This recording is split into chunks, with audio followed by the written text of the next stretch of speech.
यह सुधि गुह निषाद जब पाई, मुदित लिए प्रिय बंधु बुलाई।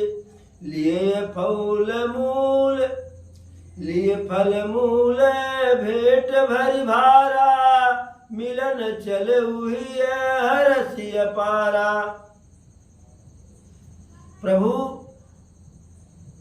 जब तमसा नदी से रात्रि में निकले और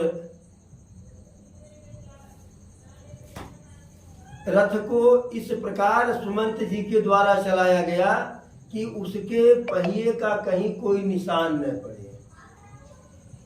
जब अयोध्यावासी सुबह जगे तो देखे कि रथ का कहीं कोई निशान नहीं है। बेचारे सब इधर उधर खोजे, घूमे टहले, पछताए, रोए बिरखे, लेकिन प्रभु का कहीं कोई भी पता नहीं। सबके सब हार मान करके वापस अयोध्या को आ गए। और जब सब अयोध्या आए तो प्रभु के नाम से कोई उपवास करने लगा, कोई उनके नाम का दीपक जलाने लगा, कोई कुछ करने लगा कि 14 वर्षों तक इसकी साधना में लोग लग गए कि 14 वर्ष तक हम प्रभु के आने की प्रतीक्षा करेंगे। और उधर प्रभु सुमंत जी के साथ श्रृंगबेरपुर को पहुंचते हैं। और जैसे ही प्रभु के वहां पहुंचने की सूचना निषाद राज को मिलती है तो श्रृंगबेरपुर भी अयोध्या के ही अधीन था। राजा दशरथ ही वहां के राजा थे, लेकिन छोटे तौर पे वहां के राजा गुहराज निषाद राज थे, लेकिन वह दशरथ जी के ही अधीन थे, राज्य करते थे।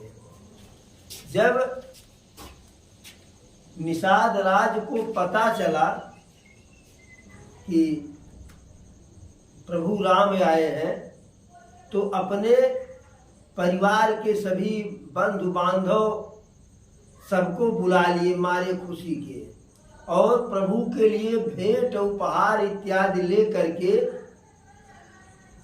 अब भेंट उपहार में क्या, फल है, कंदमूल है, जड़ है, पत्ती है, यही सब उनका फल उपहार है।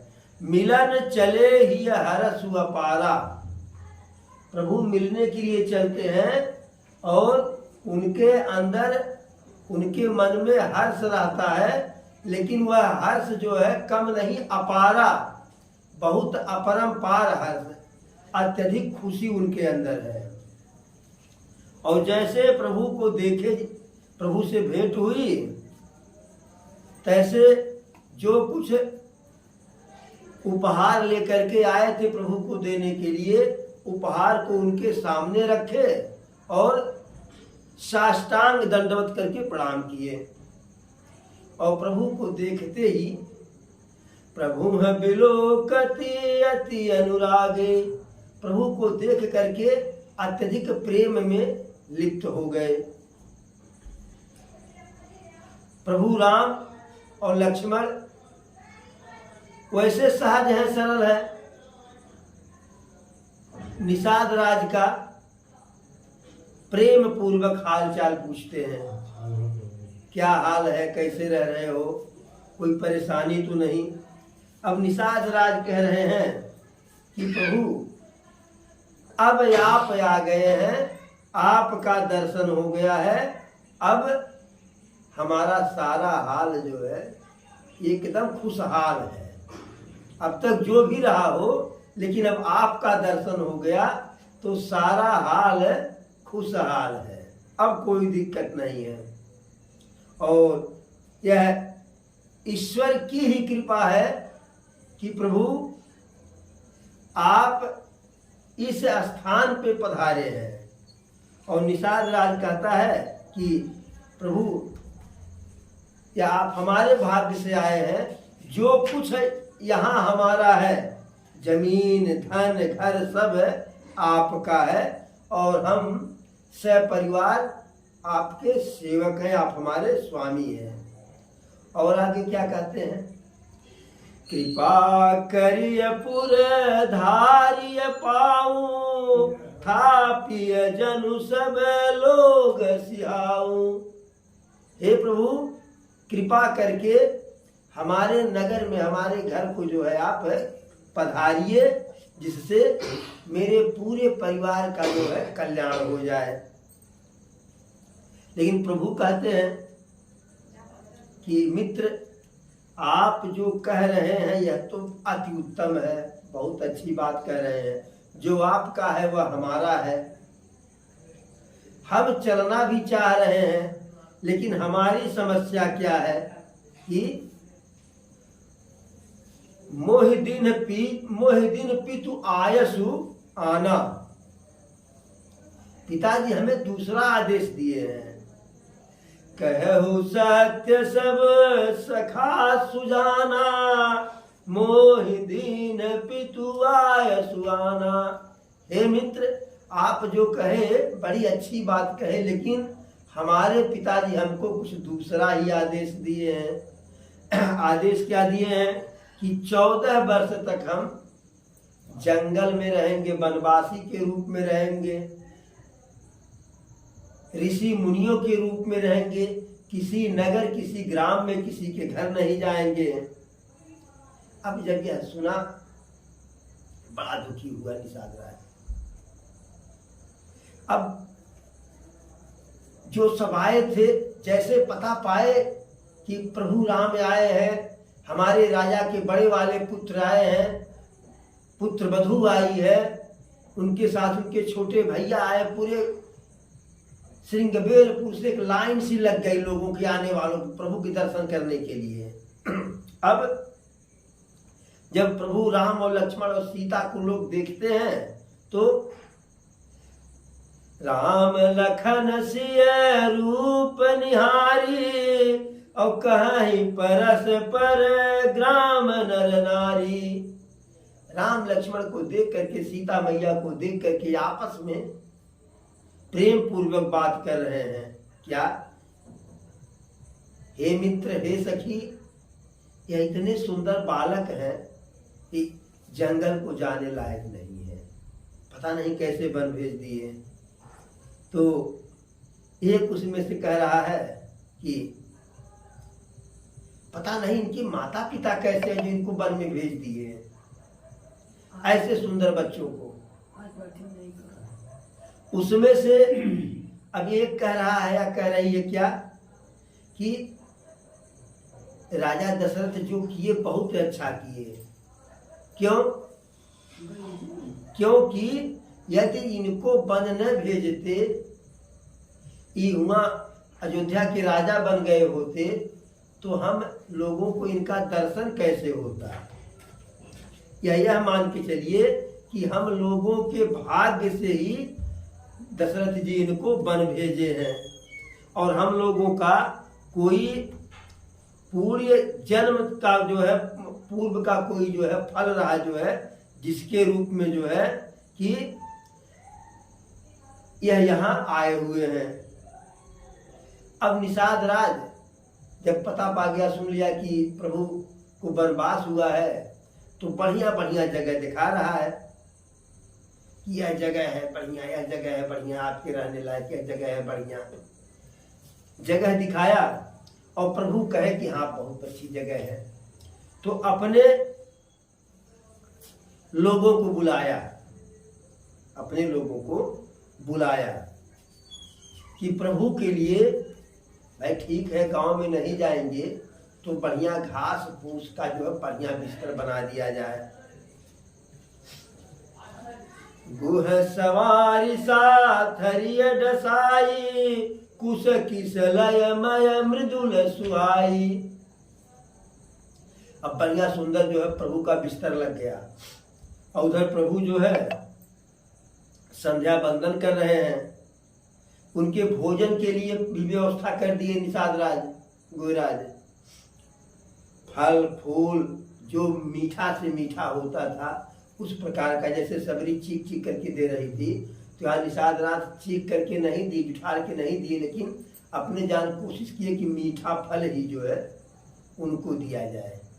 और दोना बना करके दोना में गंगा मैया से ला करके पानी दे दिए। अब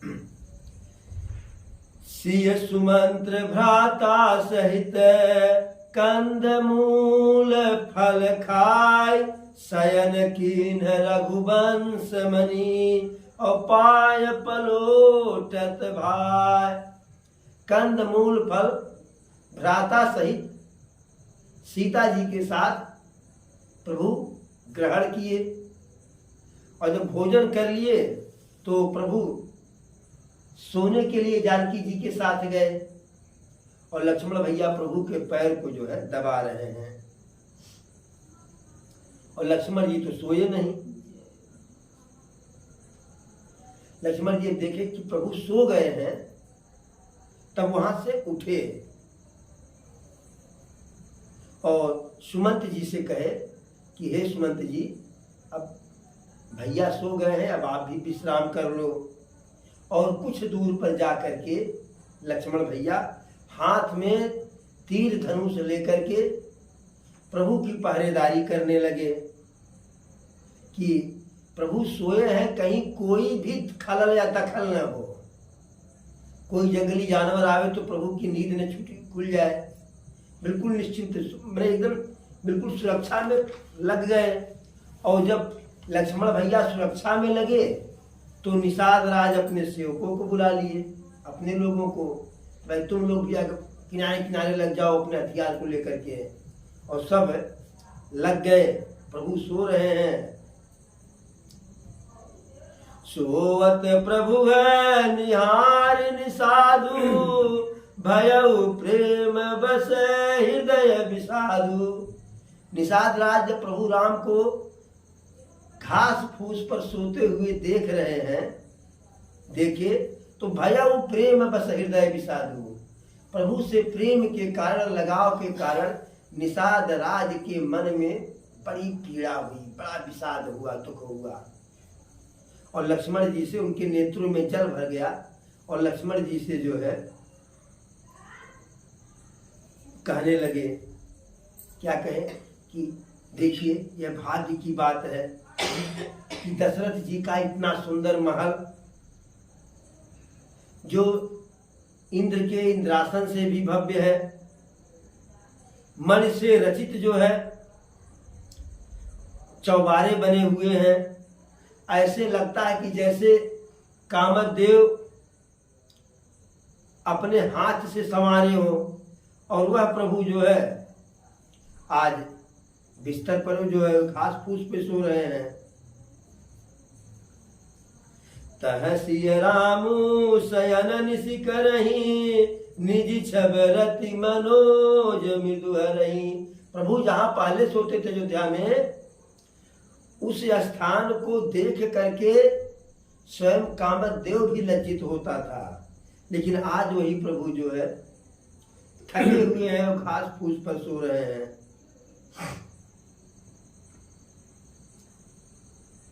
जिन प्रभु को माता पिता और सारे अयोध्या के नर नारी अयोध्या वासी अपने प्राण की तरह से जो है जुगाते थे, जिनकी सेवा करते थे, आज उनका जो है यह स्थिति है। सब कुछ मैंने कहे तो लक्ष्मण भैया कहे कि जो है इसमें किसी का कोई दोष नहीं है, जो भाग्य में लिखा रहता है वही होता है, और व्यक्ति अपने कर्मों के अनुसार ही दुख सुख को भोगता है। जोग वियोग भोग भल मंदा, हित अनहित मध्यम भ्रम फंदा। जन्म मरम जह लगी जग जालू, संपत्ति विपत्ति कर्म अरुकालू। यह सब अपने अपने भाग्य से होता है। फिर कहते हैं कि ऐसा विचार करके जो है किसी को कोई दोष नहीं देना चाहिए। अब यह सब कथा हुई सो हुई। फिर आगे प्रभु सो रहे हैं, लक्ष्मण भैया निषाद राज पहरेदारी कर रहे हैं, और ऐसे बतियाते बतियाते भिन सहरा हो गया। ऐसे बतियाते बतियाते सुबेर हो गया, सुबह हो गया। और कहत राम गुण भाभिन सारा, जागे मंगल जग सुखदारा। जब भिनसारा हो गया, सुबह हो गया, तो जागे जग मंगल सुखदारा। संसार का कल्याण करने वाले, संसार को सुख प्रदान करने वाले प्रभु जाग गए। और सभी